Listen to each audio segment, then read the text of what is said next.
So this is the day 9 and 10 of my diet as 11 months postpartum. खैर अब तो 12 महीने होने वाले हैं। अच्छा डे 9 और 10 क्यों है वो मैं आपको आगे जाके बताती हूँ। So I am sharing with you my diet journey जिसमें मैं बिल्कुल रेगुलर चीजें खा रही हूँ। मैं कोई फैंसी डाइट नहीं कर रही। I lose 1 kg in 1 week। मैंने आपसे पिछले व्लॉग में शेयर किया है। Go and check the vlog. और अगर अभी तक आपने सब्सक्राइब नहीं किया तो मुझे सब्सक्राइब कर लें ताकि आप मेरी वेट लॉस जर्नी में मेरे साथ रहें। अच्छा ये थर्सडे था और इस दिन 28 सफ़र थी तो हम मजलिस पे भी गए थे। इस दिन ना बहुत ज़्यादा गर्मी थी और अभी मैं वॉइस रिकॉर्डिंग कर रही हूँ जब मैं घर आ चुकी हूँ और अब ये व्लॉग अपलोड करूँगी मैं। और अभी मेरी वॉइस को इग्नोर करना क्योंकि मेरा बच्चा सो रहा है भाई।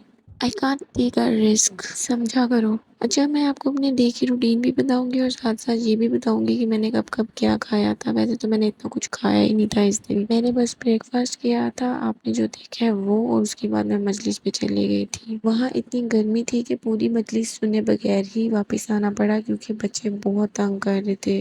बहुत सफोकेशन हो गई थी रश की वजह से। अच्छा तबरुक मिलने की कोई उम्मीद तो नहीं थी क्योंकि हमने मजलिस सुनी ही नहीं थी। हम जा रहे थे वापस बीच में से। उन्होंने फिर भी वापसी पे ना हमें तबरक दे दिया। एप्पल्स भी मिले थे, साथ बच्चों को कुछ चिप्स मिली थी, ये आलू वाले पराठे मिले थे।